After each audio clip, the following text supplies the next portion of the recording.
ومن أحسن قولا ممن دعا إلى الله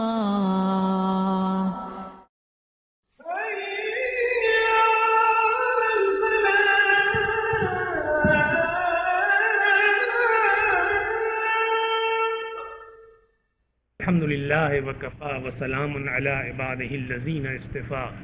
خصوصاً سیدنا محمد المصطفیٰ صلی اللہ علیہ وسلم وعلی ازواجہ وذریاتہ وصحبہ اجمعین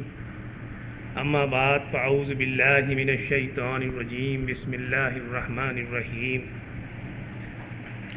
حضرات، میں نے آپ کے سامنے سورہ نور کی 3 آیات نمبر 62، 63 اور 64 پیش کی ہیں۔ ان کا ترجمہ پیش خدمت ہے تاکہ ان آیات میں جو معنی اللہ تعالیٰ نے بتائے ہیں وہ ہمارے ذہنوں میں آ جائیں، پھر انشاءاللہ ہم اس کی تفصیل میں جائیں گے۔ مومن تو اصل میں وہی ہیں جو اللہ اور اس کے رسول کو دل سے مانیں، اور جب کسی اجتماعی کام کے موقع پر رسول کے ساتھ ہوں تو اس سے اجازت لیے بغیر نہ جائیں۔ اے نبی، جو لوگ آپ سے اجازت مانگتے ہیں وہی اللہ اور رسول کے ماننے والے ہیں، پس جب وہ اپنے کسی کام سے اجازت مانگیں تو جسے تم چاہو اجازت دے دیا کرو، اور ایسے لوگوں کے حق میں اللہ سے دعائے مغفرت کیا کرو، اللہ یقیناً غفور الرحیم ہے۔ مسلمانوں، اپنے درمیان رسول کے بلانے کو آپس میں ایک دوسرے کا سا بلانا نہ سمجھ بیٹھو۔ اللہ ان لوگوں کو خوب جانتا ہے جو تم میں ایسے ہیں کہ ایک دوسرے کی آڑ لیتے ہوئے چپکے سے سٹک جاتے ہیں۔ رسول کے حکم کی خلاف ورزی کرنے والوں کو ڈرنا چاہیے کہ وہ کسی فتنے میں گرفتار نہ ہو جائیں یا ان پر دردناک عذاب نہ آ جائے۔ خبردار رہو، آسمان و زمین میں جو کچھ ہے اللہ کا ہے۔ تم جس روش پر بھی ہو اللہ اس کو جانتا ہے، اور جس روز لوگ اس کی طرف پلٹائے جائیں گے وہ انہیں بتا دے گا کہ وہ کیا کچھ کر کے آئے ہیں، وہ ہر چیز کا علم رکھتا ہے۔ رب اشرح لی صدری ویسر لی امری واحلل عقدۃ من لسانی یفقہوا قولی۔ حضرات، میں نے سورہ نور کی جو 3 آیات آپ کے سامنے پیش کی ہیں، ان کے ترجمے سے ہمارے ذہن میں یہ بات یقیناً آ گئی ہے کہ حضور اکرم صلی اللہ علیہ وسلم کے ساتھ جب محفل میں یا مجلس میں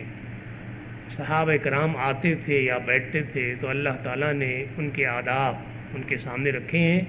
کہ تمہیں حضور اکرم صلی اللہ علیہ وسلم کی معیت میں یا ان کی مجلس میں کس طرح بیٹھنا چاہیے، اور جب تم اٹھ کے جاؤ تو کس طرح اجازت دینا چاہیے، اور اجازت دینا نہ دینا یہ رسول اکرم صلی اللہ علیہ وسلم کا اختیار ہے، اور بغیر ان کی اجازت کے اور بغیر ان کے علم کے محفل سے چلا جانا یہ منافقت کی دلیل ہے، اور جب ایسا کیا جائے گا تو فتنے میں معاشرہ مبتلا ہو جائے گا، اور پھر اللہ تعالیٰ جانتا ہے کہ تم جو کچھ کرتے ہو اور قیامت کے روز بھی تم کو بتا دیا جائے گا کہ تم نے کیا کیا۔ ان آیات سے اور اس ترجمے سے ہمارے ذہن میں یہ بات واضح طور پر آ گئی کہ اللہ تعالیٰ یہاں ہمیں آداب مجلس بتا رہا ہے کہ جب ہم کسی محفل میں جائیں یا کسی مجلس میں جائیں تو اس کے آداب کیا ہیں، ہمیں کیا آداب ہیں جو برتنے چاہیے، اور کس انداز سے ہمیں وہاں جانا چاہیے، کس انداز سے ہمیں وہاں بیٹھنا چاہیے، اور کس انداز سے ہم کو وہاں سے اٹھنا چاہیے۔ چنانچہ میری گفتگو کا آج جو محور ہے وہ یہی آداب مجلس ہیں کہ ایک اسلامی معاشرے کے اندر یہ آداب کیا ہونے چاہیے۔ بات شروع ہوئی، سورہ نور کی آیات ہیں ہمارے سامنے، تو تھوڑا سا اگر ہم اس کا پس منظر دیکھ لیں کہ سورہ نور کیا ہے، اس کے اندر احکامات کیا ہیں، تو پھر یہ باتیں سمجھنے میں ہمیں آسانی ہوگی۔ سورہ نور ایک ایسی سورہ ہے کہ جس کے اندر بڑی کثرت سے اللہ تعالیٰ نے احکامات دیے ہیں مسلمانوں کو، ان کے معاشرے کو اور ان کی تہذیب کو اجاگر کرنے کے لیے، اور ان کی تہذیب اور معاشرے کو یہود اور مشرکین کے معاشرے سے علیحدہ ایک تشخص دینے کے لیے۔ چنانچہ بات جو یہاں سے شروع ہوتی ہے سب سے پہلے وہ یہاں سے شروع ہوتی ہے کہ زنا جو ہے وہ حرام قرار دیا گیا، اور زنا میں ملوث ہونے والوں کے لیے سزائیں مقرر کی گئیں۔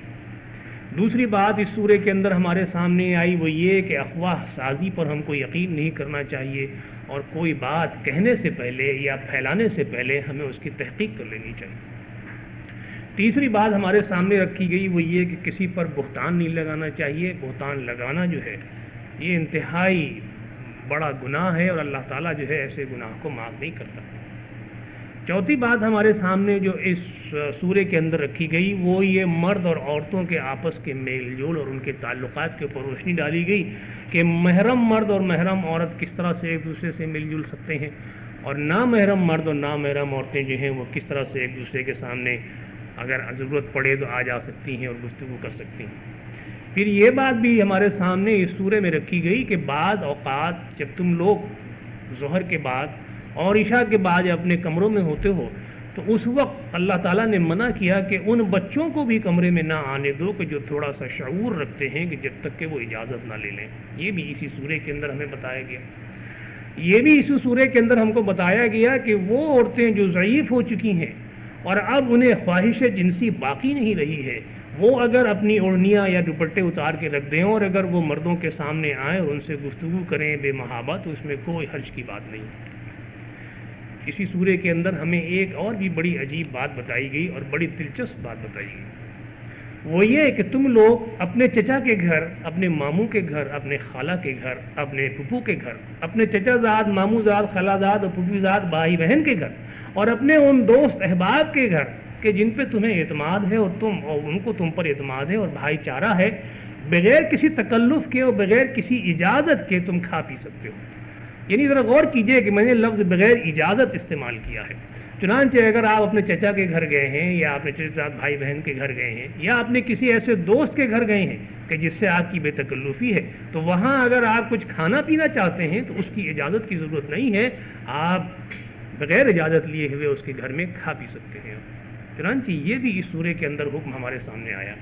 تو ایک معاشرہ ہے جو ترتیب دیا جا رہا ہے, مختلف احکامات جو ہیں وہ ہمارے سامنے رکھے جا رہے ہیں اور بتایا جا رہا ہے کہ ایک مسلم معاشرے کے اندر کس انداز سے لوگوں کو رہنا چاہیے اور کس انداز سے ایک دوسرے کے ساتھ برتنا چاہیے. اسی سلسلے میں ایک اور بات ہمارے سامنے رکھی گئی اور وہ آیات ہیں جو میں نے اب آپ کے سامنے رکھی گئی ہیں کہ جماعت اور نظم, مسلم جماعت اور مسلم نظم کو یہاں کس دیا گیا ہے اور یہ بتا دیا گیا ہے کہ اب تم کو کس انداز سے ایک دوسرے کے ساتھ اٹھنا اور بیٹھنا ہے اور جب تم محفلوں میں بلائے جاؤ اور مجالس میں بلائے جاؤ تو تمہارا طریقہ کار وہاں کیا ہونا چاہیے. اور انہی آیات کے اوپر اور انہی گفتگو کے اوپر یہ سورہ جو ہے ختم ہوتی ہے. چنانچہ پہلی بات جو ہمارے سامنے رکھی گئی وہ یہ کہ انما المؤمنون, بے شک وہی لوگ مومن ہیں. یعنی مومن ہونے کا ایک معیار ہمارے سامنے رکھا جا رہا ہے, ایک سٹینڈرڈ رکھا جا رہا ہے کہ اگر مومن دیکھنا ہے تمہیں کون ہے, اگر تم پہچاننا چاہتے ہو کہ مومن کون ہے تو الذین آمنوا باللہ ورسولہ, وہی لوگ ہیں کہ جو اللہ کے اوپر ایمان لائے ہیں اور اللہ کے رسول پر ایمان لائے ہیں. تو مومنوں کی صفات اور مومنوں کی شان یہ ہے کہ وہ اللہ پر ایمان لائے ہیں اور رسول پر ایمان لائے ہیں. ایمان لانے کے معنی ذرا سمجھ لیجئے. ایمان لانے کے معنی یہ نہیں ہے کہ ہم نے کلمہ پڑھ لیا لا الہ الا اللہ محمد الرسول اللہ تو ہم نے کہا جی ہم ایمان لے آئے اور ہم مومن ہو گئے. نہیں, یہ بات میں نہیں کہہ رہا ہوں, یہ اللہ تعالیٰ کہہ رہا ہے کہ قطعاً نہیں, ایمان کے یہ معنی نہیں ہے. یہ تو صرف مسلمان ہو جانا ہے, یہ تو قانونی طور پر اس معاشرے میں داخل ہو جانا ہے, لیکن ایمان جس چیز کا نام ہے وہ تمہارے دلوں میں ابھی داخل نہیں ہوا. چنانچہ سورہ حجرات میں ایک جگہ اللہ تعالیٰ نے فرمایا کہ قالت الاعراب آمنا, یہ بدو اور یہ عرابی یہ کہتے ہیں کہ ہم ایمان لائے, یعنی ہم نے بھی کلمہ پڑھ لیا, ہم بھی آپ کے ماننے والے ہیں, ہمارا بھی شمار مومنین میں ہوتا ہے. تو اللہ تعالیٰ اس کا جواب دیتا ہے قل, آپ فرما دیجئے لم تؤمنوا, تم ہرگز ایمان نہیں لائے. ایک شخص دعویٰ کر رہا ہے کہ ہم نے کلمہ پڑھ لیا, ہم آپ کے ماننے والے ہیں, ہم آپ کے پیروکار ہیں, لیکن اللہ تعالیٰ اس دعوے کی نفی کر رہا ہے کہ نہ, قطعاً غلط, تم ایمان ہی نہیں لائے. قل لم تؤمنوا ولیکن قولوا اسلمنا, بلکہ یہ کہو کہ ہم مطیع ہو گئے ہیں, ہم فرما بردار ہو گئے ہیں, ہم نے اطاعت قبول کر لی ہے. لیکن ایمان جس چیز کا نام ہے وہ تمہارے دلوں میں ابھی داخل ہی نہیں ہوا. تو فرمایا کہ ولیکن قولوا اسلمنا ولما يدخل الایمان فی قلوبکم, اور ایمان تو بھی تمہارے دلوں میں داخل ہی نہیں ہوا. فی قلوبکم, تمہارے دلوں میں, يدخل, داخل ہی نہیں ہوا. تم کیا جانتے ہو کہ ایمان کیا چیز ہے؟ ایمان صرف کلمہ پڑھ دینا اور اپنے کو مطیع بتا دینا اور اپنے کو فرما بردار کہہ دینا اور صرف منہ کے اوپر ہاتھ پھیر لینا، اس کے معنی ایمان کے نہیں۔ چنانچہ ایمان کی نشانی اللہ تعالیٰ انہی آیات کے آگے بتاتا ہے اسی سورہ حجرات میں کہ اگر مومن کو دیکھنا ہے تو پھر دیکھیے کہ وہ کون لوگ ہیں۔ انما المؤمنون الذین، وہی انداز ہے جو یہاں پر ہے کہ انما المؤمنون الذین، بے شک وہ لوگ مومن ہیں، الذین آمنوا باللہ ورسولہ، جو اللہ پر ایمان لائے اور رسول پر ایمان لائے۔ اب اس کا اظہار کیسے ہو؟ یعنی عمل سے اس کا اظہار ہونا چاہیے، زبان کی بات تو اللہ تعالیٰ نہیں مان رہا ہے، وہ اللہ تعالیٰ نے کہہ دیا کہ نہیں تم ایمان نہیں لائے۔ اب عمل کس طرح سے ہوگا کہ ثم لم یرتابوا، پھر تم اس میں شبہ نہ کرو۔ جب تم اللہ پر ایمان لائے اور رسول پر ایمان لائے اور تم نے یہ دعویٰ کیا تو پھر یہ ایمان شک اور شبہ سے بالا تر ہو جانا چاہیے۔ اب یہ نہیں سوچنا چاہیے بیٹھ کر کے کہ واقعی اللہ تعالیٰ ہے یا نہیں، اور صاحب اللہ تعالیٰ کے ہونے کے دلائل دیجئے اور اس کے توحید کے دلائل دیجئے، اور صاحب اگر یوں ہے تو کیسے ہوگا اور یوں ہے تو کیسے ہوگا۔ گویا یہ کہ پہلے تو ہم خود ہی شبہ میں مبتلا ہیں اور ہم دوسرے کے دلائل اور دوسرے کی باتوں کو سامنے رکھ کر کے خود جو بات ہمارے سامنے رکھ رہا ہے اسی کو زج کرنا چاہتے ہیں۔ ایک تو انداز یہ ہے شبہے کا، اور دوسرا انداز یہ ہے کہ صاحب حضور اکرم صلی اللہ علیہ وسلم نے جو احکامات دیے ہیں، جو قوانین نافذ کیے ہیں، جو فیصلے کیے ہیں، کیا یہ ممکن ہے کہ آج کے دور میں بھی ان قوانین کا نفاذ کیا جا سکے؟ یہ شبہ ہے، یہ شک ہے جس میں ہم پڑے ہوئے ہیں، اور صبح شام ہمارے معاشرے میں یہ گفتگو ہوتی ہے کہ صاحب 1400 سال پرانی باتوں کو آج آپ لے کے بیٹھے ہیں، اور یہ صاحب یہ تو بڑی وحشیانہ سزائیں ہیں، یہ تو بڑی وحشیانہ باتیں ہیں، آپ کہاں کی بات کر رہے ہیں؟ زمانہ چاند کے اوپر اتر گیا، تہذیب و تمدن کہیں اور چلا جا چکا ہے، اور آپ ابھی تک 1400 سال پیچھے کی لکیر پیتے چلے جا رہے ہیں۔ تو گویا ہم خود ہی شبہ میں پڑے ہیں۔ نہ صرف یہ کہ شبہ میں پڑے بلکہ ہم کو یقین ہے نعوذ باللہ کہ اب یہ باتیں قابل عمل نہیں ہیں۔ تو اللہ تعالیٰ نے فرمایا کہ ثم لم یرتابوا، جب تم ایمان لانے کا دعویٰ کرو تو اس میں شک و شبہ میں نہ پڑو، اور عمل کیا ہونا چاہیے؟ وجاہدوا، اور جہاد کرو، جد و جہد کرو۔ جہاد کے معنی صرف یہ نہ سمجھ لیجیے آپ کے گویا آپ جنگ میں پہنچ گئے وہاں لڑ رہے ہیں، بلکہ جہاد کے معنی اسلامی نقطہ نظر یہ ہے کہ آپ اسلامی نفاذ کے لیے، اسلامی نظام کے نفاذ کے لیے جد و جہد میں مصروف ہو جائیے۔ آپ عملی زندگی آپ دکھائیے، کس طرح سے کہ بِأَمْوَالِهِمْ وَأَنفُسِهِمْ، کہ جہاد کیجئے اپنے مال سے اور اپنی جانوں سے، دونوں بات، مال بھی لگائیے، وقت بھی لگائیے، صلاحیت بھی لگائیے، جوتیاں بھی توڑیے، سڑک پہ جائیے، لوگوں کو بھی سمجھائیے، اپنے معاشرے کو اپنے گھر میں بھی درست کیجیے، اور پھر ضرورت پڑے اگر آپ کو جان دینے کی محاذ کے اوپر تو اس کے لیے بھی تیار ہو جائیے۔ تو یہ ہے اصل میں جہاد۔ تو پہلے تو شک و شبہ اپنے دل سے نکالیے، ایمان کا تقاضا یہ ہے، اور اس کے بعد پھر اپنی زندگی کو اس طرح سے ڈھالیے آپ کہ آپ جد و جہد کریں اسلامی نظام کے نفاذ کے لیے، حضور اکرم صلی اللہ علیہ وسلم کی سنت کے نفاذ کے لیے اور قرآن کے احکامات کے نفاذ کے لیے، فی سبیل اللہ، اللہ کی راہ میں یہ آپ کو جہاد کرنا ہے۔ اولئک هم الصادقون، یہی لوگ سچے ہیں، یہ جو ایمان کا دعویٰ کرنے والے لوگ ہیں یہ لوگ سچے ہیں کہ جو شبہ نہیں کرتے اور جو اپنے جان و مال سے، اپنی صلاحیتوں سے اللہ کی راہ میں جہاد کرتے ہیں اور جد و جہد کرتے ہیں اور پھر ایمان لانے کا دعویٰ کرتے ہیں، تو یہی لوگ سچے ہیں، باقی لوگ سچے نہیں ہیں، چنانچہ اللہ تعالیٰ نے ان کی نفی کر دی۔ ایک تو یہ انداز ہے۔ اب ایک دوسرا انداز ہمارے سامنے رکھا گیا ہے کہ مومنین کا اگر آپ کو معیار جانچنا ہے، پیمانہ جانچنا ہے، دیکھنا ہے کیا ہے، تو یہ ایک پیمانہ اور ہمارے سامنے رکھا گیا۔ فرمایا انما المؤمنون الذین، بے شک وہی لوگ مومن ہیں کہ جو آمنوا باللہ ورسولہ، اللہ اور اس کے رسول پر ایمان لائے۔ اب یہ کیسے پتہ چلے کہ اللہ اور رسول پر ایمان لائے؟ تو دوسری بات جو ہمارے سامنے رکھی وہ یہ کہ وَإِذَا كَانُوا مَعَهُ عَلَىٰ أَمْرٍ جَامِعٍ، جب وہ ان کے ساتھ ہوتے ہیں، معه حضور اکرم صلی اللہ علیہ وسلم کے ساتھ ہوتے ہیں، کب؟ عَلَىٰ أَمْرٍ جَامِعٍ، اجتماعی کام کے اوپر، یعنی جب معاشرے کا کام ہے، اجتماعی کام ہے، نظم کا کام ہے، جماعت کا کام ہے، کسی سوسائٹی کا کام ہے، اور جب وہ جمع ہوتے ہیں وہاں پر اور حضور اکرم صلی اللہ علیہ وسلم کے ساتھ ہوتے ہیں، تو اب آگے وہ ہم کو تفصیل بتائی جا رہی ہے کہ ان کا طریقہ کار کیا ہوتا ہے۔ گویا پتہ یہ چلا کہ ایمان کو پرکھنے کا ایک انداز یہ بھی ہے کہ یہ دیکھیے کہ جب آپ کسی سوسائٹی میں آتے ہیں، کسی معاشرے میں آتے ہیں، کسی جماعت میں آپ شرکت کرتے ہیں، تو وہاں آپ کا انداز کیا ہونا چاہیے۔ پہلی بات جو میں آپ کے سامنے رکھنا چاہتا ہوں وہ یہ کہ جب آپ کو بلایا جائے اور آپ کسی سوسائٹی سے تعلق رکھتے ہیں، کسی جماعت سے آپ تعلق رکھتے ہیں، کوئی آرگنائزیشن ہے جس کے آپ ممبر ہیں، ظاہر ہے کہ اس آرگنائزیشن کا، اس سوسائٹی کا کوئی پریزیڈنٹ ہوگا، کوئی ایگزیکٹو ہوگا۔ جب آپ اس کے ممبر ہیں اور آپ اپنے کو اس کے ساتھ اٹیچ کر لیا ہے، تو جب آپ کو بلایا جائے کہ یہ فلاں اجتماع فلاں دن ہو رہا ہے، فلاں میٹنگ فلاں دن ہو رہی ہے اور آپ کو اس میں آنا ہے، تو آپ انکار نہیں کر سکتے۔ یا تو آپ کہہ دیجئے کہ میں اس سوسائٹی کا ممبر نہیں ہوں، سیدھی سی بات ہے کہ میں آپ کی آرگنائزیشن اور آپ کی سوسائٹی سے اپنے کو علیحدہ کرتا ہوں، اس لیے کہ میں آپ کے کام جو ہے، آپ کا طریقہ کار جو ہے، آپ کے جو مقاصد ہیں، یہ میرے لیے بڑے تکلیف دہ ہیں، میں ان پہ عمل نہیں کر سکتا، چنانچہ جی میں علیحدہ ہوتا ہوں۔ لیکن اگر آپ اس کے اندر شامل رہتے ہوئے اور آنے سے انکار کریں تو پھر تو آگے بات بڑھتی ہی نہیں، وہ تو پھر منافقین شمار ہو ہی گئے کہ حضور اکرم صلی اللہ علیہ وسلم نے جن کو بلایا اور وہ نہیں آئے، تو بات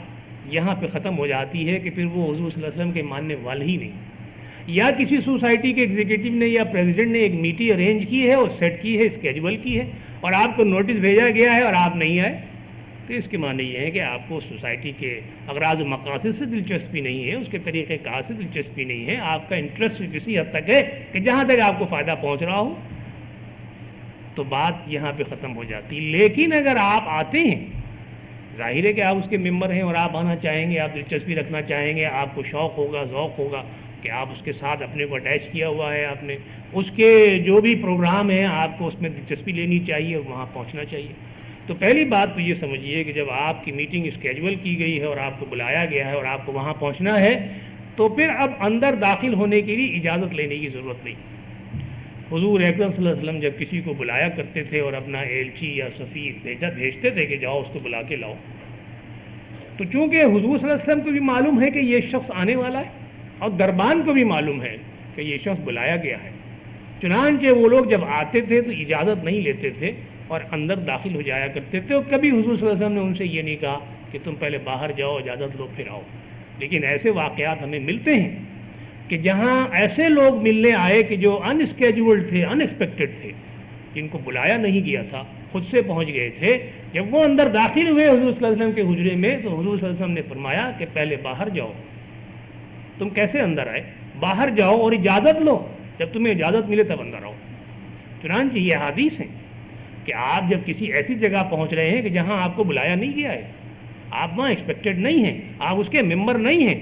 آپ اس کے رکن نہیں ہیں، آپ وہاں پہنچ جائیں اور کہیں جی مجھے اجازت ہے، آپ بیٹھے ہوئے وہاں، تو یا تو یہ کہ آپ میزبان کو ایک بڑی آکورڈ پوزیشن میں ڈال رہے ہیں۔ تو وہاں اندر داخل ہونے سے پہلے آپ اجازت لیجئے کہ صاحب میں آ سکتا ہوں، میں شریک ہو سکتا ہوں یا نہیں، اور اگر اجازت ملے تو اندر آئیے، نہ ملے تو چلے جائیے آپ۔ تو پہلا جو سبق ہمیں ملتا ہے آداب مجلس کا وہ یہ کہ اگر آپ کو بلایا گیا ہے تو پھر آپ کو انتظار کی ضرورت نہیں ہے، گھنٹی بجانے کی ضرورت نہیں ہے، دروازہ بڑھانے کی ضرورت نہیں ہے، آپ وہاں متوقع ہیں، آپ اس کے رکن ہیں، آپ کو بلایا گیا ہے، اس سوسائٹی میں آپ کی شرکت ضروری ہے، آپ جائیے اور اپنی جگہ پر بیٹھیے جا کر۔ لیکن اگر آپ کو نہیں بلایا گیا ہے اور آپ اس کے رکن نہیں ہیں تو بغیر اجازت کے آپ وہاں نہ پہنچیے۔ اب جب آپ وہاں پہنچ گئے،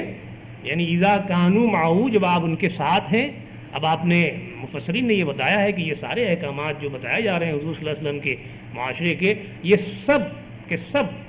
اسلامی معاشرے میں آپ کے بعد بھی نافذ ہیں۔ چنانچہ میں جو باتیں آپ کے سامنے تشریح رکھ رہا ہوں اس کو اسی روشنی میں دیکھیے کہ بعد میں بھی یہ سب نافذ ہیں، اس لیے کہ قرآن کی جو احکامات ہیں یہ ابدی احکامات ہیں، یہ اسلامی نظام کے نفاذ کے احکامات ہیں، یہ صرف حضور صلی اللہ علیہ وسلم کے زمانے کے اکیلے احکامات نہیں ہیں، الا یہ کہ جہاں بتا دیا گیا ہو صراحت کے ساتھ کہ یہ صرف حضور اکرم صلی اللہ علیہ وسلم کے ساتھ مخصوص ہے۔ چنانچہ جب آپ ان کے ساتھ ہیں، مقصد یہ کہ جب آپ اپنے ناظم یا اپنے صدر یا اپنے ایگزیکٹو کے معیت میں آ گئے آپ اور اجتماع میں آپ شرکت کر رہے ہیں، تو اب آپ کا طریقہ کار کیا ہونا چاہیے؟ پہلی بات جو ہمارے سامنے آتی ہے وہ یہ کہ آپ کسی کو اٹھا کر کے اس کی جگہ پہ نہ بیٹھیں۔ آپ کوئی شخص اگر بیٹھا ہوا ہے تو اس کی جگہ پہ آپ کو بیٹھنے کا اختیار نہیں ہے کہ اس کو آپ اٹھائیں اور کہیں گے میں تو یہاں بیٹھوں گا، آپ یہاں سے اٹھیں۔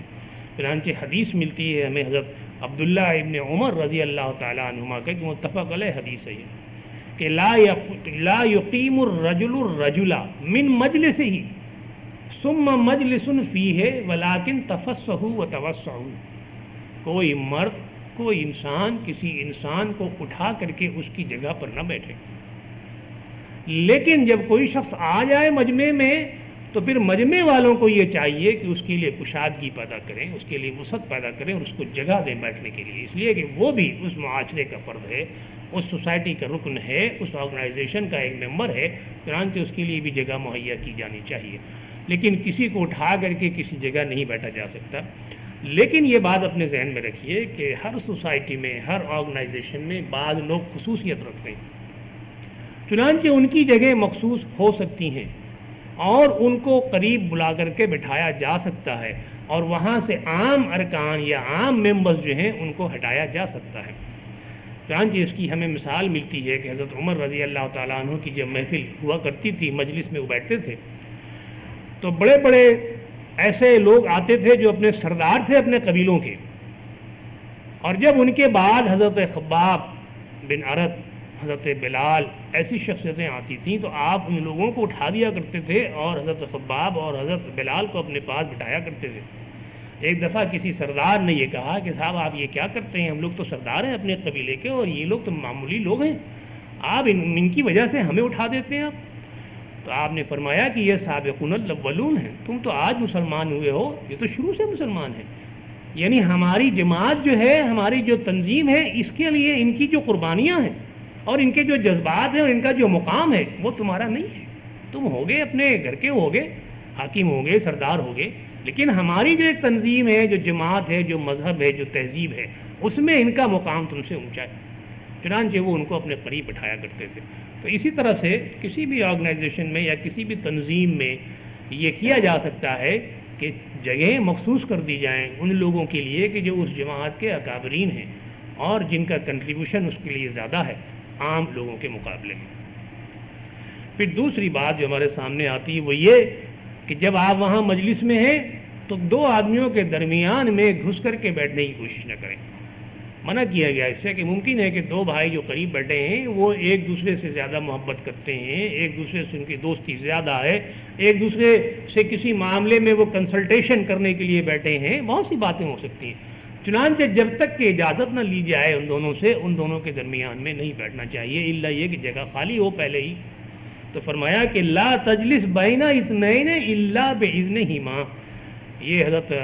عبداللہ ابن عمر بن عاص کی روایت ہے، ابو داؤد کی حدیث ہے کہ دو آدمیوں کے درمیان میں نہ بیٹھیں آپ جب تک کہ ان کی اجازت نہ لے لیں آپ۔ اب ظاہر ہے کہ آج کل تو وہ فرشی نظام نہیں ہوتا، عموماً کرسیوں کا نظام ہوتا ہے، تو اب دو کرسیاں اگر قریب قریب میں اس پہ دو آدمی بیٹھے ہیں تو آپ درمیان میں نہیں بیٹھ سکتے، یہ ایک الگ سچویشن ہے۔ لیکن بعض دفعہ ایسا بھی ہوتا ہے کہ لوگ چاہتے ہیں کہ تھوڑی سی جگہ ہے تو اپنی کرسی جو ہے اندر ڈال کر کے وہ جگہ بنانے کی کوشش کرتے ہیں، تو یہ بات غلط ہے۔ اور جو دو بھائی قریب بیٹھے ہوئے ہوں ان میں اس طرح سے فرق نہیں پیدا کرنا چاہیے جب تک کہ ہم ان کی اجازت نہ لے لیں۔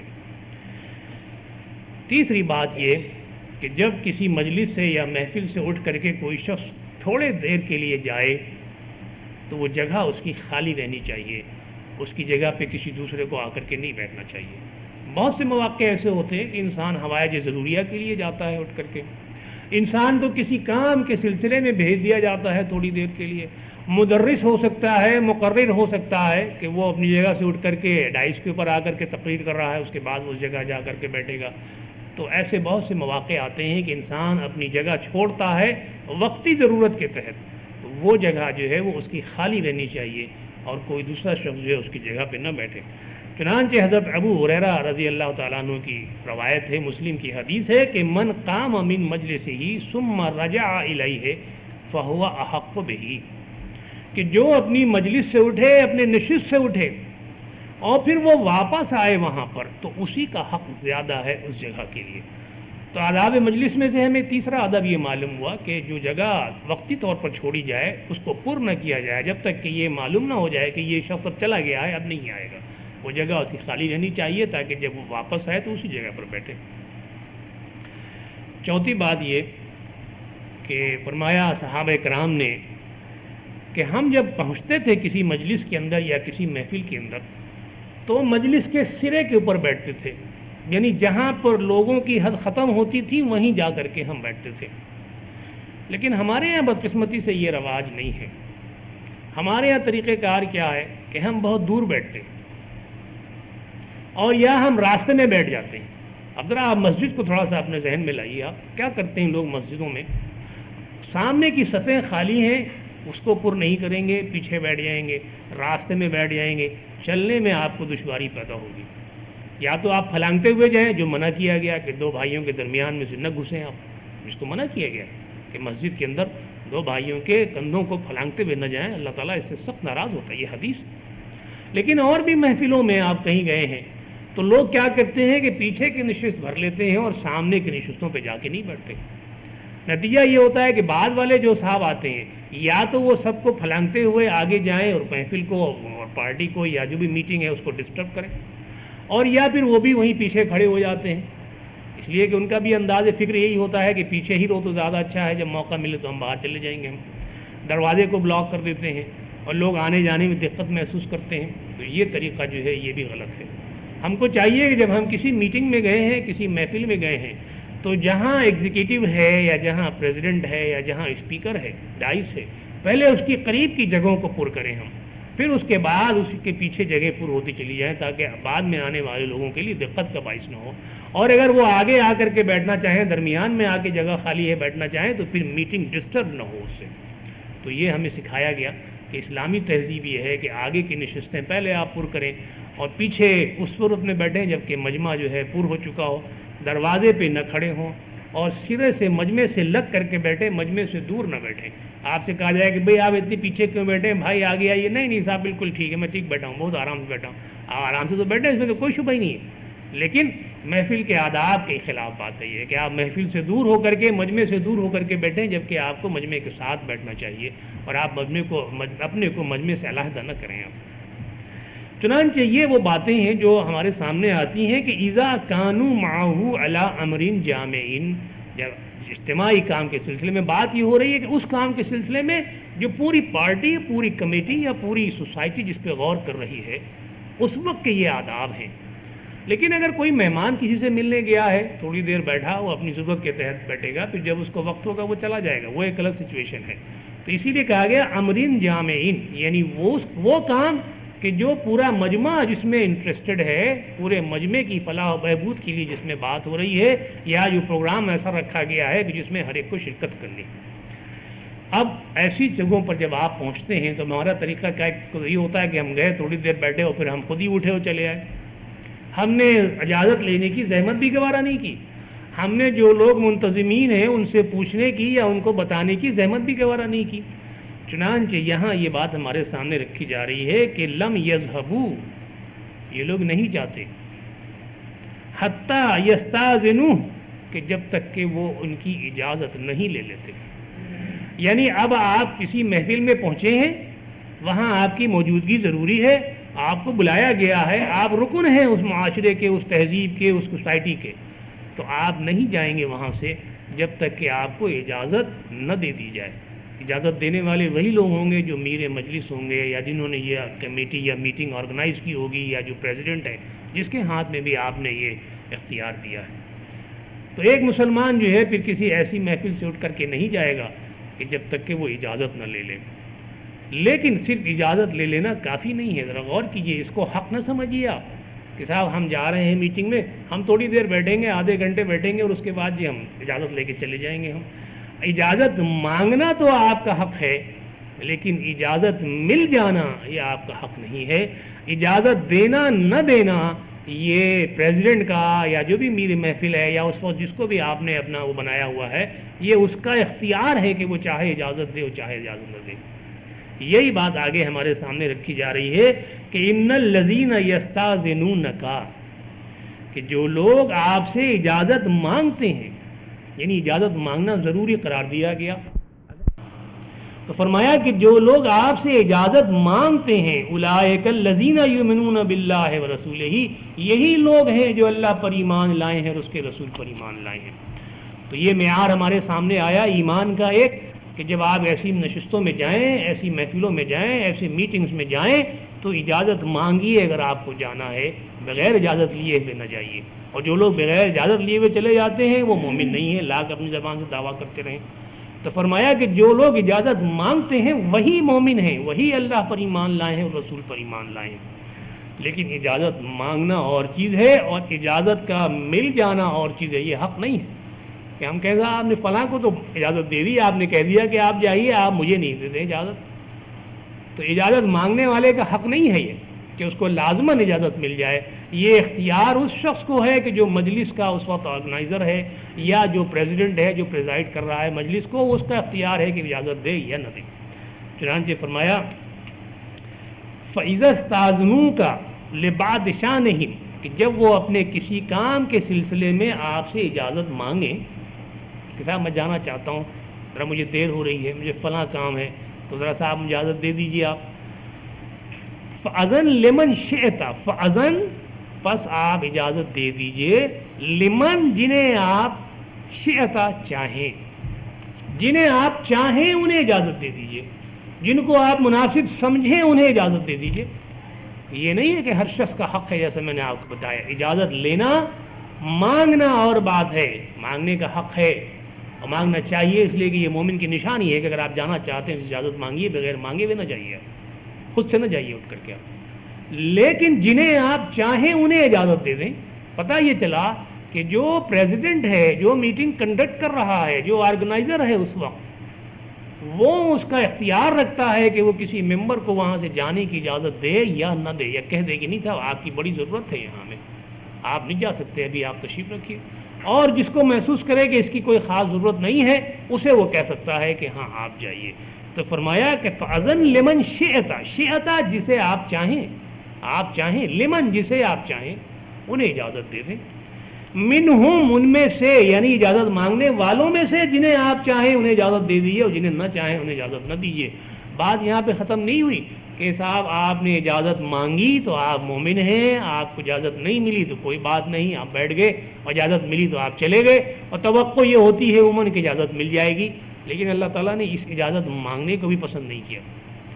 کہ جس جگہ آپ جس کے ممبر ہیں، آپ کی رائے کی وہاں ضرورت ہے، آپ کو بلایا گیا ہے، آپ وہاں اسمبلی میں پہنچے ہیں آپ، اور آپ تھوڑی دیر بیٹھ کر کے وہاں سے اٹھ کے جانا چاہتے ہیں، تو اللہ تعالیٰ نے اس کو بھی پسند نہیں کیا کہ آپ کیوں اٹھ کے جانا چاہتے ہیں. آپ کی نظر میں اس کی اہمیت نہیں ہے کہ ایک اجتماعی کام ہو رہا ہے، آپ ایک انفرادی کام کو اہمیت دے رہے ہیں، اپنے ذاتی کام کو اہمیت دے رہے ہیں ایک اجتماعی کام کے مقابلے میں. تو یہ اللہ تعالیٰ کو پسند نہیں ہے. اس لیے اسلام جو ہے وہ تو اجتماعیت کا سبق دیتا ہے، وہ جماعت سازی کا سبق دیتا ہے. وہ ہر شخص سے یہ توقع کرتا ہے کہ جماعت کو زیادہ مضبوط کیا جائے گا، سوسائٹی کو زیادہ مضبوط کیا جائے گا، اور سوسائٹی کے لیے اور جماعت کے لیے قربانیاں دی جائیں گی. یہ نہیں ایکسپیکٹ کرتا ہے اسلام کہ سوسائٹی اور جماعت کو نظر انداز کر کے انسان اپنے انفرادی کاموں کو زیادہ اہمیت دے. چنانچہ فرمایا وَاسْتَغْفِرْ لَهُمُ اللَّهُ جن کو آپ اجازت دے دیں ان کے لیے اللہ سے آپ استغفار کریں، طلب کریں. اب آپ سوچ سکتے ہیں کہ استغفار کرنا، اللہ سے معافی مانگنا، یہ تو بڑی اچھی بات ہے، اس میں برائی کی کیا بات ہے؟ ہم سب کو صبح شام اللہ سے استغفار کرتے رہنا چاہیے. لیکن بات جو یہاں کہی گئی اس پہ غور کیجئے. یہ نہیں کہا گیا کہ پورے مجمع کے لیے آپ استغفار کریں، یہ نہیں کہا گیا کہ ہر شخص کے لیے آپ اللہ سے اس کے گناہوں کا استغفار کریں آپ، بلکہ کس کے لیے کہا جا رہا ہے؟ صرف اس شخص کے لیے کہ جس نے اجازت مانگی ہے اور جو جانا چاہتا ہے، اور جس کو آپ نے اجازت دے دی ہے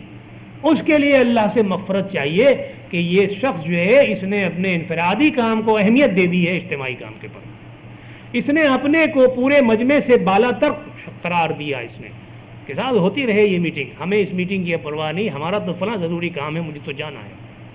تو گویا یہ کہ آپ نے اجتماع کو، مجمع کو، سوسائٹی کو اپنے سے کمتر سمجھا اور اپنے انفرادی حیثیت کو آپ نے برتر قرار دیا اور اجازت مانگی، اور آپ کو اجازت مل گئی. تو اب اللہ تعالیٰ یہ کہہ رہا ہے کہ ایسے لوگوں کے لیے آپ استغفار کیجئے، اللہ سے ان کے لیے مغفرت کی دعا کیجئے کہ یہ کام اللہ تعالیٰ کو پسند نہیں آیا کہ آپ کسی میٹنگ سے اٹھ کر کے چلے جائیں اور اپنے ذاتی کام کو اہمیت دیں، یا آپ میٹنگ میں ہی تشریف نہ لائیں کہ جی میرا تو فلاں کام بڑا اہم تھا اس لیے میں نہیں آ سکا.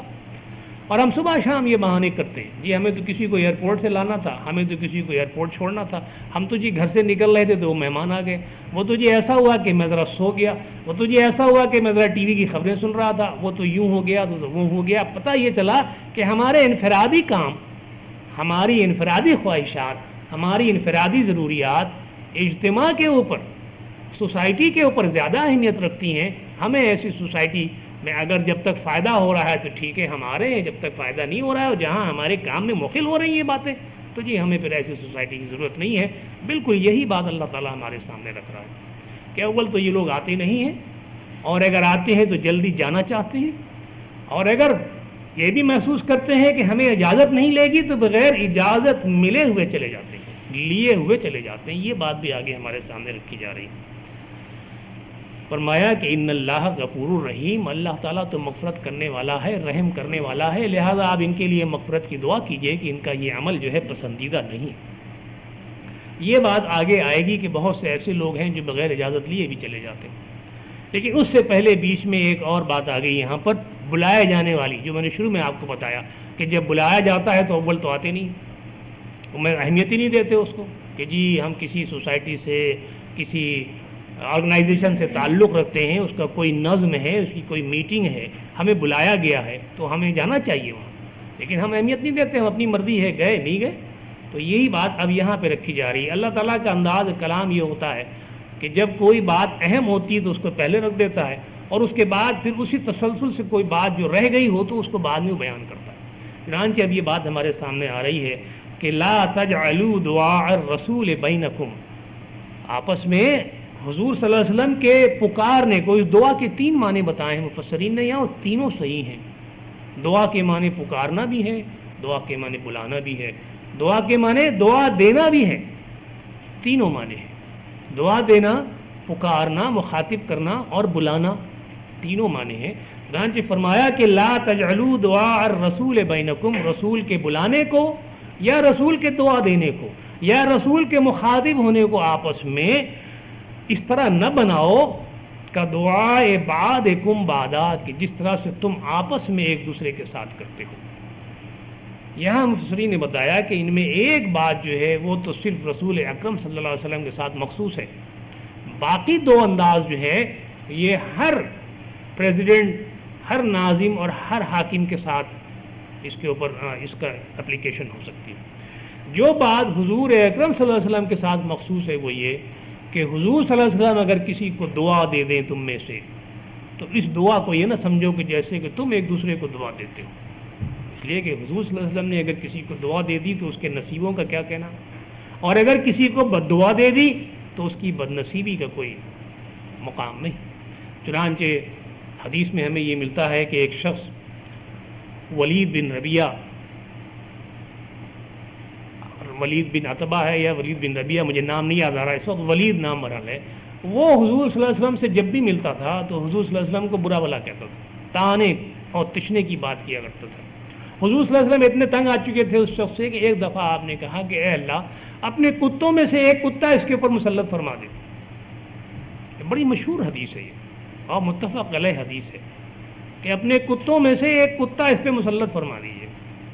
چنانچہ جب یہ بات آپ نے کہی تو اس ولید کا جو باپ تھا وہ بھی کافر تھا، اس نے جب یہ سنا تو وہ بڑا پریشان ہوا کہ یہ محمد صلی اللہ علیہ وسلم کی بات جو ہے یہ سچ ہو جاتی ہے۔ چنانچہ اس نے اپنے لڑکے کے ساتھ گارڈز رکھ دیے کہ ہر وقت اس کی حفاظت کیا کریں،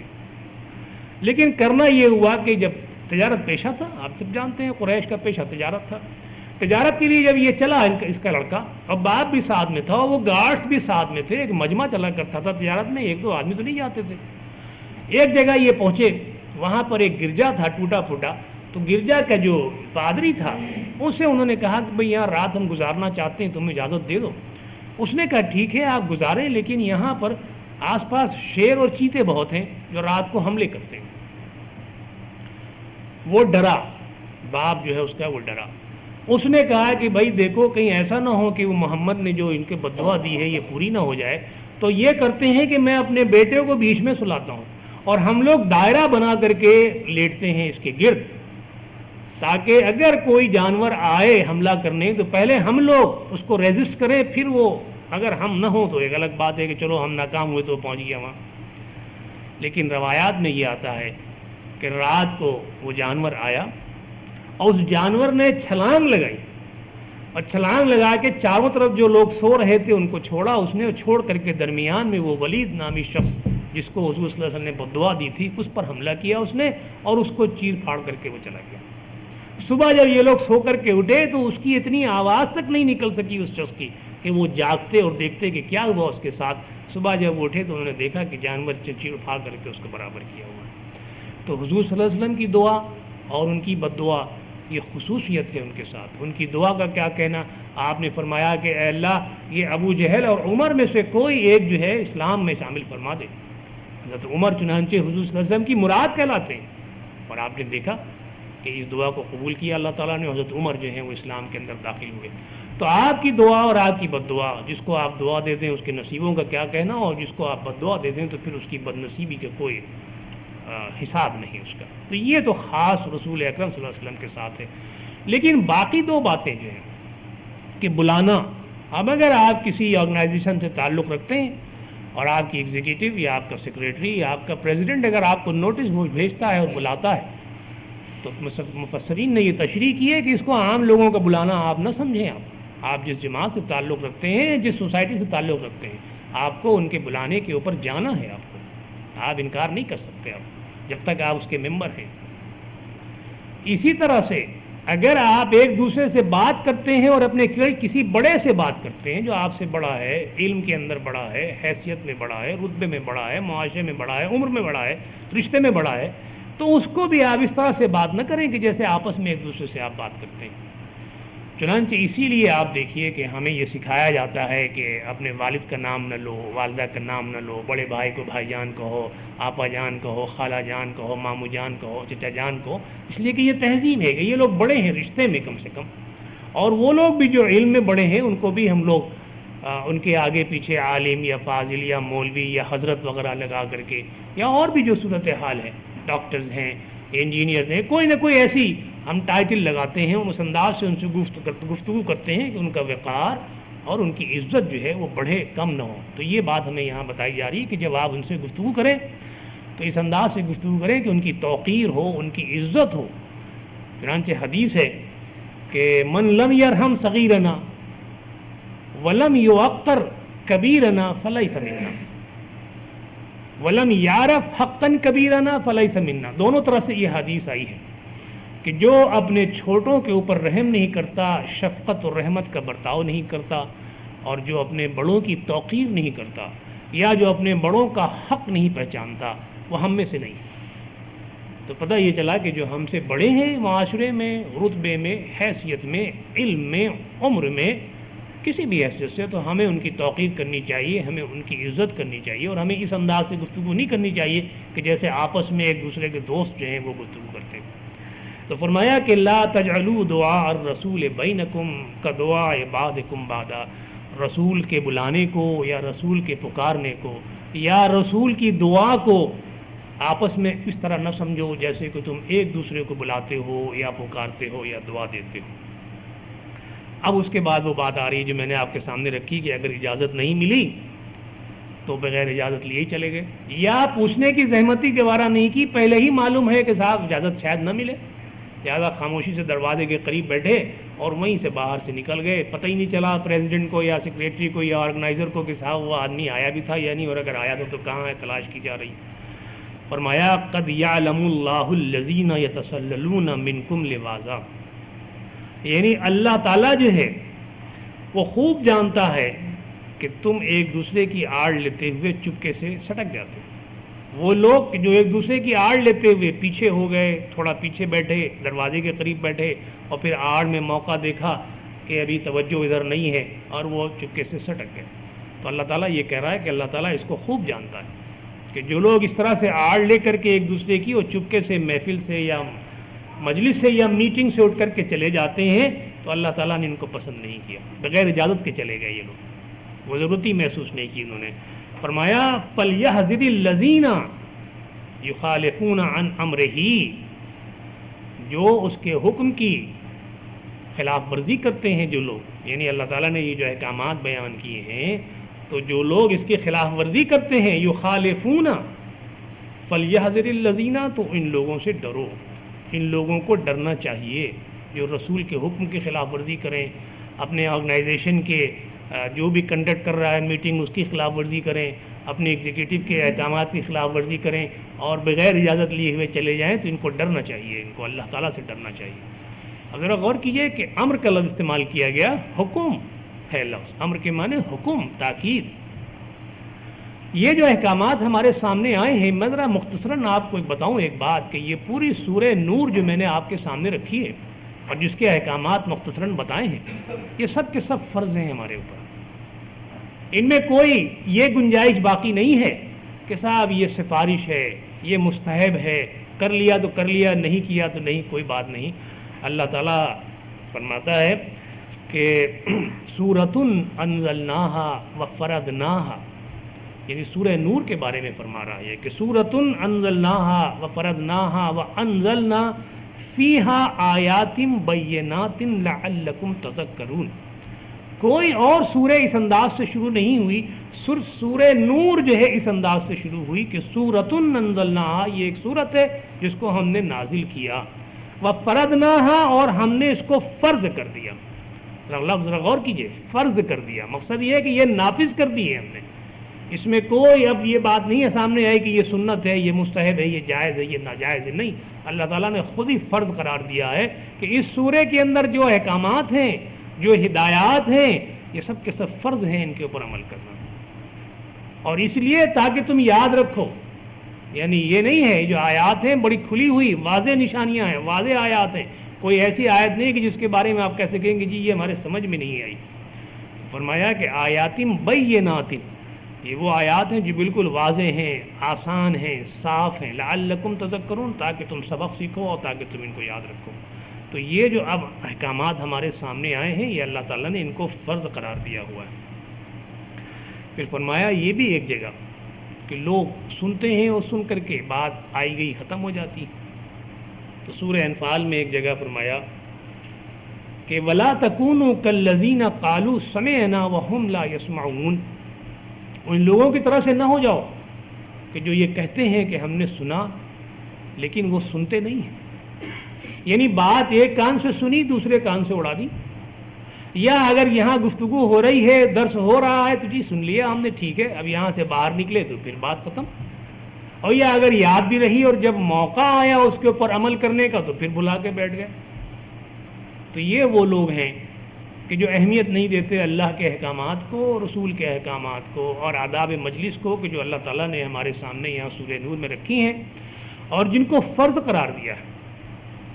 تو ہم یہ اپنے ذہن میں یہ بات رکھیں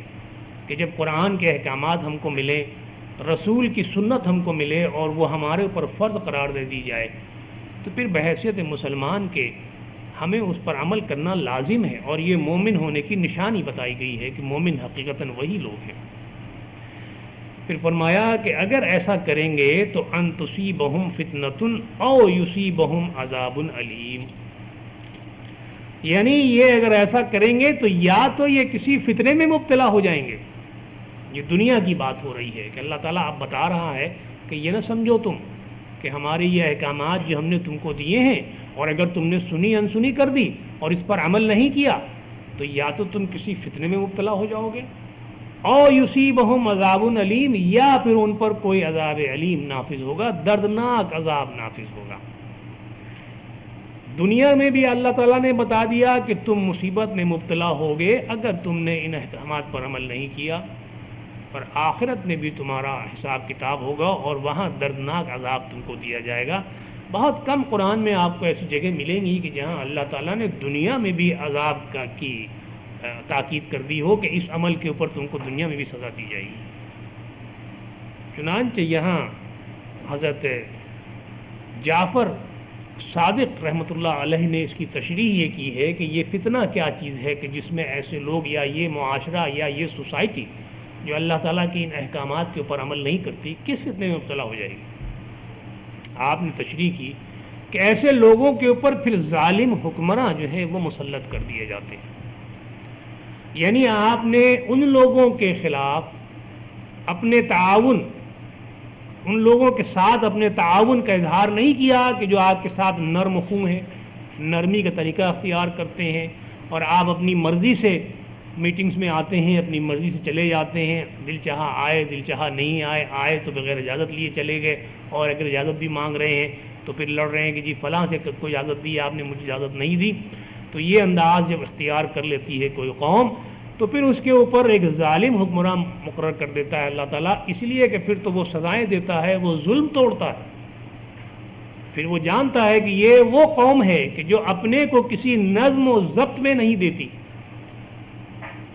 قوانین جو ہے وہ توڑتی ہے یہ قوم جو ہے، چنانچہ ظالم حکمراں جو ہیں پھر وہ مظالم کرنا شروع کر دیتے ہیں۔ تو ایک تو یہ فتنہ ہے۔ دوسرا فتنہ جو مفسرین نے ہمارے سامنے رکھا ہے وہ یہ کہ معاشرہ جو ہے تتر بتر ہو جاتا ہے، ٹوٹ پھوٹ ہو جاتی ہے تہذیب کے اندر،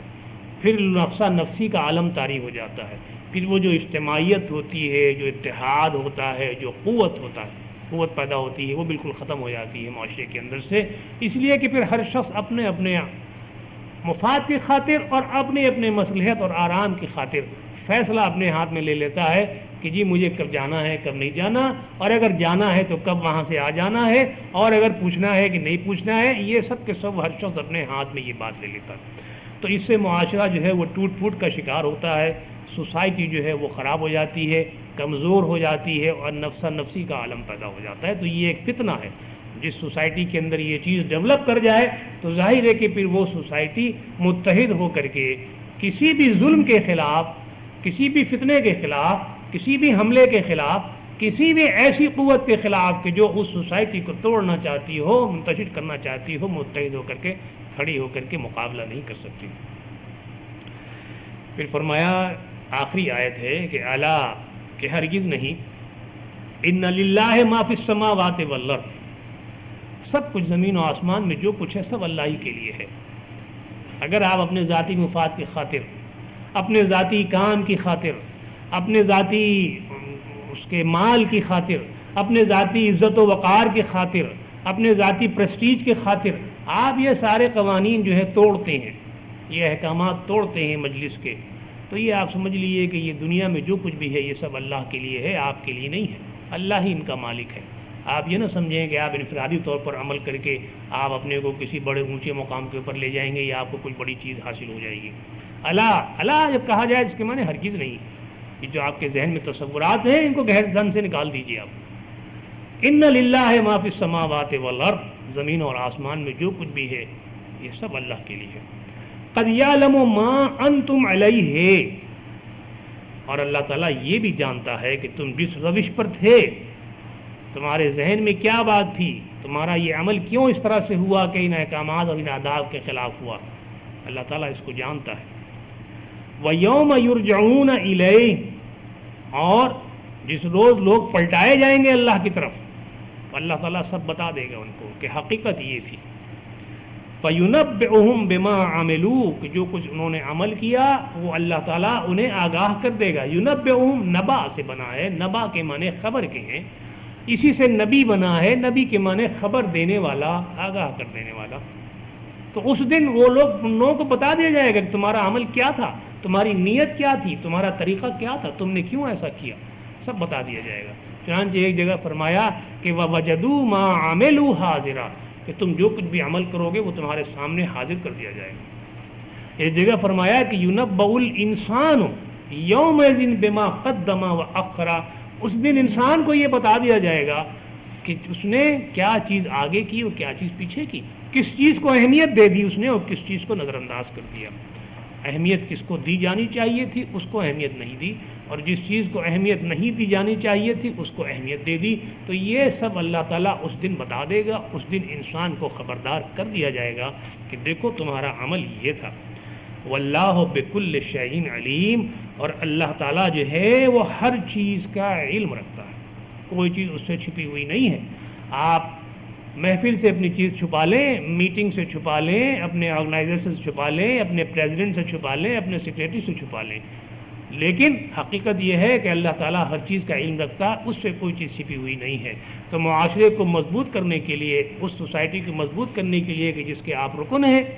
آپ کا طریقہ کار یہ ہونا چاہیے کہ یہ آداب جو ہم کو مجلس کے بتائے گئے ہیں ان کے اوپر اسی کے مطابق عمل کریں تاکہ قوت پیدا ہو، مقصد حاصل کرنے میں آپ کی جو جد و جہد ہے اس میں اللہ تعالیٰ جلا پیدا کرے اور آپ کو کامیابی عطا کرے۔ اور اگر یہ عمل نہیں کریں گے تو اللہ تعالیٰ نے یہ کہہ دیا کہ دنیا میں بھی آپ فتنے میں مبتلا ہو جائیں گے اور آخرت میں بھی دردناک عذاب، علیم کے معنی علم سے وہ عذاب جو دردناک ہوتا ہے۔ عموماً آپ دیکھیں کہ عذاب علیم کا جہاں بھی لفظ آیا ہے وہ منافقین کے ساتھ آیا ہے، یعنی وہ لوگ جو زبان سے اپنے کو مسلمان کہتے ہیں لیکن عمل سے اس کا اظہار نہیں ہوتا کہ اپنے کو یہ اسلامی قوانین یا اسلامی آداب کا پابند بناتے ہیں۔ آئیے ہم اور آپ مل کر کے اللہ تعالیٰ سے دعا کریں کہ اللہ تعالیٰ جو ہے ہمارے ایمان کو مضبوط کرے اور ہم کو آداب مجلس برتنے کی توفیق عطا فرمائے اور ہم سے جو غلطیاں ہو گئی ہوں ان کو معاف فرمائے۔ وآخر دعوانا ان الحمد للہ رب العالمین۔